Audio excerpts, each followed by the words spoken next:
인터넷 기사가 뜨거워요, 총재님. 현재 허경영 대표의 서울시장 출마 관련 기사가 인터넷에 올라와 수천 개의 댓글이 달리고 있습니다.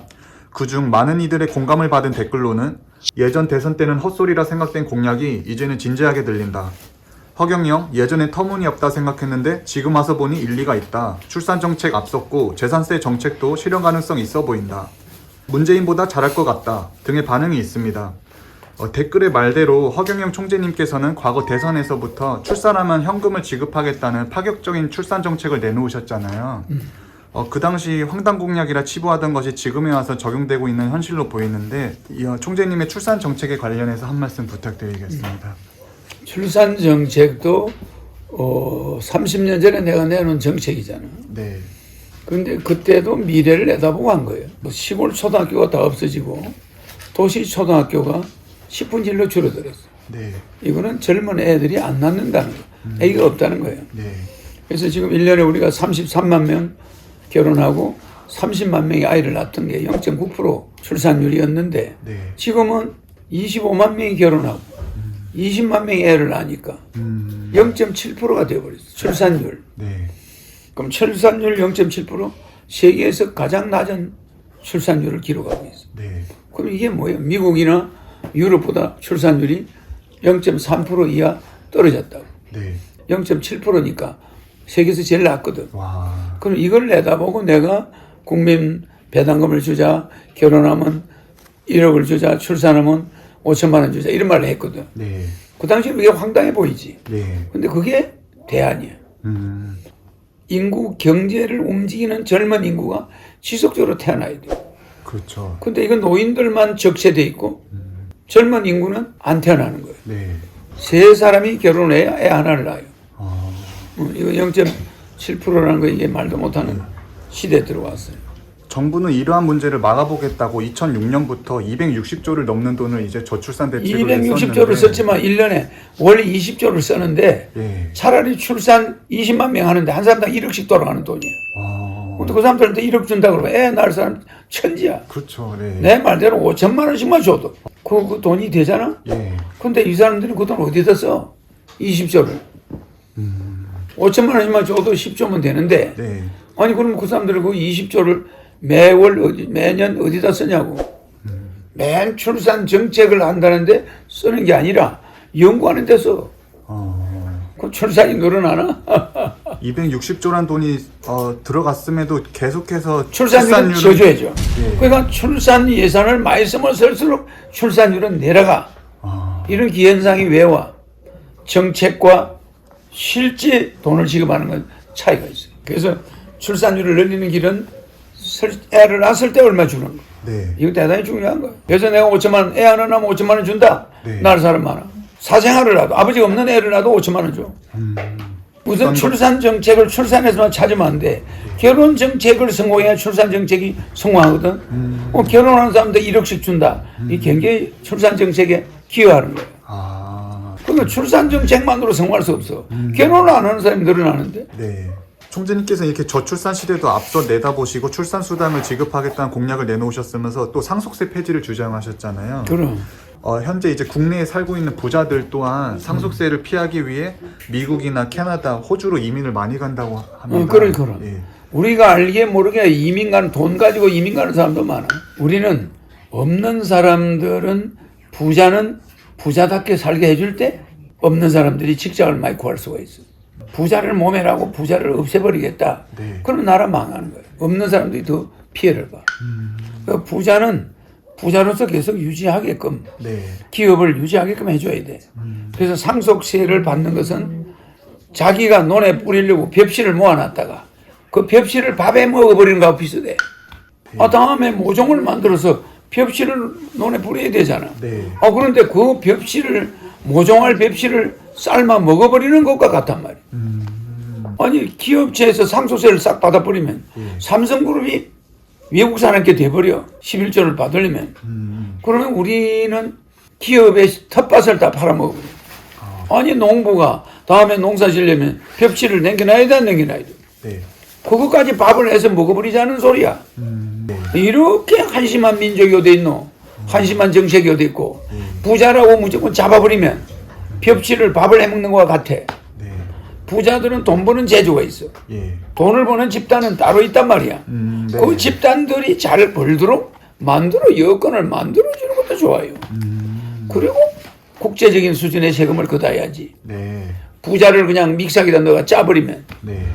누가 우리나라에서 세금 낼 사람이 있나? 어? 네. 큰일 나는 거야. 아. 그래서 논에 뿌릴 벽실을 밥을 해 먹어버리겠다. 어리석은 짓이야. 재벌들을 살려줘야 돼. 예. 아버지 돌아가니까 회사에다 뺏겨버리고 자식들은 외국에 가서 그냥 편안하게 있겠다. 사업 골치 아파서 안 한다. 네. 안 그래도 할까 말까 하는데 그러네요. 상속세까지 폭 매기면 어느 사람이 자기 아버지 사업하려고 그래. 아. 다 때려치워버리지. 뭐 이런 나라에 내가 애고갈 필요가 있나 이러대. 그래서 우리 국민에게 아버지 기업을 이어받겠다는 사람은 상속세를 안 받아야 돼. 상속세 그건 불법이야 따지고 보면. 재산세. 네. 아니 내가 세금 내고 남는 돈 가지고 집 샀는데 왜 국가에서 월세를 받아? 그러면 그건 내 집이 아니고 월세집이잖아. 그렇네요. 네. 그렇잖아. 예. 그러면 기분 나쁘다 이거야. 살 때 취득세, 팔 때 오른 만큼 양도세 가져가라 이거야. 근데 왜 중간에 월세를 받아가? 그러면 그건 개인 집이 자기가 산 집이 아니라 국가의 월세 집이잖아. 또 하나 자동차.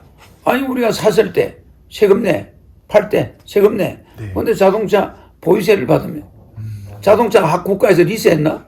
우리가 자동차를 국가에서 월세를 빌렸다 이 말이야? 자기 돈으로 내 핸드폰을 샀는데 네. 왜 핸드폰 세를 받아가는 거야 국가에서? 테레비 하나 샀는데 국가에서 테레비 보유세를 받아가면 되겠나? 안 되죠. 불법이라니까. 아. 엄연한 불법이라니까 이거는. 네. 그래서 우리가 보유세를 받아가는 자본주의는 없애야 돼. 아, 네. 총재님께서 재산세 폐지를 공약으로 시장 후보 공약으로 말씀하셨는데 이게 시장 후보 공약이면서 대통령 후보 공약이야. 지금은 서울시만 안 받다가 네. 대통령은 전국 안 받아? 그 서초구청장인 조은희 역시 1주택자에게 재산세를 환급해주겠다는 정책을 들고 나왔어요. 총재님께서는 과거 대선 출마하실 때도 재산세를 받지 않겠다는 것을 주장하셨다고 하는데 사실인가요? 그럼. 아, 재산세는 처음부터 내가 불법이라고 그랬지. 그러니까 서초구청장들 뭐 이런 사람들이 내 공약을 이제 막 눈치를 챈 거야. 예. 또 이번에 재산세 안 받겠다는 이걸 눈치챘고 또 뭐 내가 하는 거 뭐 여러 가지 지금 눈치채는 거지. 이미 지금 출산수당은 전국에서 뭐 모든 지자체에서 출산금을 지급하고 있고 제천시 같은 경우는 셋째를 낳으면 5천만 원까지 지급하겠다. 그러니까 이게 네. 내가 그때 주장한 것이 다 맞는 거야. 그 내 거 흉내내는 거지. 재산세 안 받는 거. 네. 이것도 재산세도 불법이야. 자동차세도 불법이고 알겠지? 예. 그러니까 상속세, 재산세, 자동차세 이걸 받으면 안 되는 거예요. 그냥 취득세, 양도세, 특소세 이런 거는 이해한다 이 말이야. 살 때 세금 내고 팔 때 세금 내고. 팔 때 세금 그건 이해. 하지만 보유하고 있을 자본주의는 때는 사고 팔 때 세금이 발생해. 그게 세금이지. 안정적인 세금을 거둔답시고 가만히 있는 주택 가지고 가만히 있는 실업자한테 네. 정년퇴직해 가지고 그렇죠. 집대가리 하나밖에 없고 예. 수입 도는 데가 없는데 네. 그 사람한테 월세, 집 월세, 자동차 월세 내야 나라? 네. 그 사람 집도 자기 거고 자동차 자기 건데 왜 국가에서 월세를 받아가? 그게 잘못된 마인드라니까. 그러면 남편 죽고 여자 혼자 사는 사람이 집에 집 한 칸 가지고 있는데 자꾸 재산세 넣으면 수입도 없는데 네. 여러 가지 어려움이 가중되는 거예요. 총재님, 현재 문재인 정권 출범 후 기초생활수급자와 차상위 계층을 합한 빈곤층이 272만 명을 기록하였습니다. 이는 과거 박근혜 정부 출범 후 늘어난 사회 빈곤층 수보다 2.4배 빠른 속도를 보인다고 합니다. 이러한 원인으로는 30%를 넘는 최저임금 인상과 기업 규제 등으로 전반적인 일자리가 줄어들었으며 코로나 사태까지 겹치면서 빈곤층이 급증했다는 분석입니다. 총재님께서는 빈곤층의 숫자가 어느 때보다 빠른 속도로 늘어가고 있는 현 상황을 어떻게 보고 계신지, 대책은 무엇인지 한 말씀 부탁드리겠습니다. 나라의 국운 자체가 경자년이 들어오고 나서부터 경자년은 내가 작년에 예언을 했잖아요. 네. 반드시 지가 날아다니는 지다. 경자년은. 네. 그 지가 엄청난 위험한 병균도 옮긴다. 그래서 나라가 전쟁보다 더 경제가 어려워질 거다. 그랬죠. 네. 그대로 됐죠. 네. 그러니까 이미 그때 지금의 경제를 다 내다본 거잖아. 그리고 내년은 또 더 어려워지고, 더 어려워. 후내년에는 또 더 어려워지고, 뭐 이렇게 해서 내가 대선에 후내년에 붙는다면 네. 우리나라 경제는 완전히 세계를 리드하게 되고 세계 경제가 살아나겠지. 지금 이렇게 빈곤층이 많이 발생되고 빠른 속도 늘고 있다고 하잖아요. 그러한 원인으로 코로나의 원인도 있지만 그 전에 문재인 정권이 들어서면서 최저임금을 30%를 넘게 인상함으로써 그러면서 기업들에 대한 규제도 강화되다 보니까 국가가 기업의 임금에 관여하는 것 자체가 불법이에요. 그거를 관여 안 하면 네. 그게 자율적인 흐름으로 돌아가. 네. 근데 거기에 최저임금이라는 마인드를 넣어놨단 말이야. 네. 그건 안 되는 거예요. 기업이 임금을 적해줄 때는 사람을 많이 고용할 수가 있는 길이 열려 있어. 네. 그래 그래. 그렇죠. 근데 최저임금을 해놓고 나서부터는 사람 쓰는 걸 두려워해. 공포가 생겨. 예.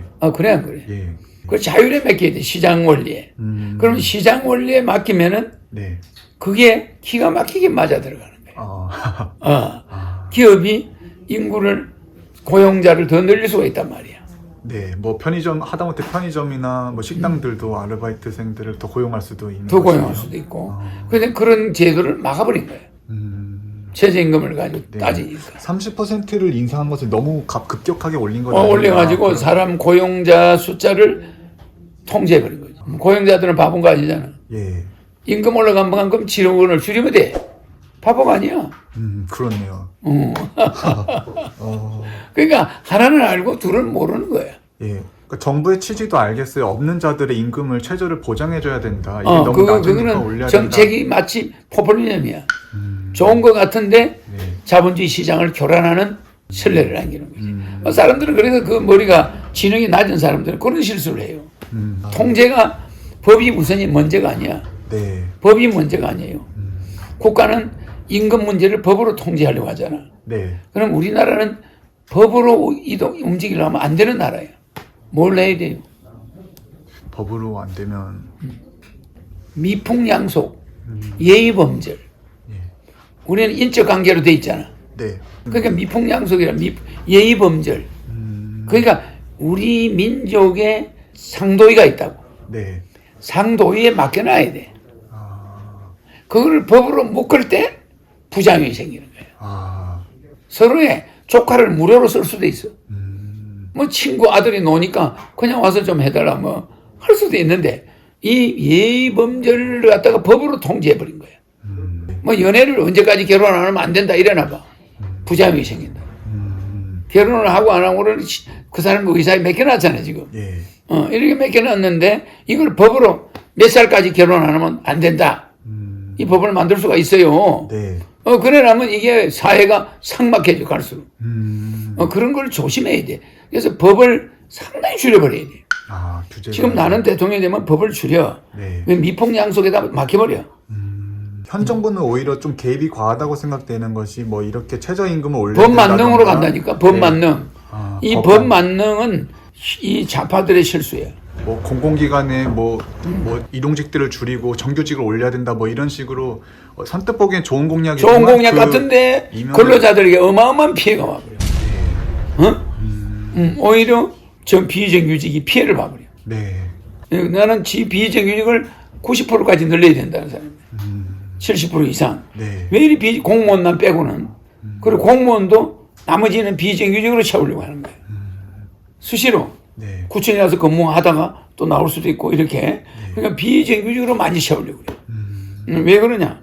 비정규직은 이렇게 코로나 같은 게 왔을 때 유동성을 기업이 할 수가 있어. 네. 좀 쉬세요. 네. 그래서 이 마음대로 안 되는 거야. 노동법 때문에. 네. 그래서 이 노동법도 너무 발달이 돼가지고 이 사업하는 사람들이 공포의 도가니야. 안 돼. 알겠지? 네. 그래요. 총재님 인터뷰 감사합니다.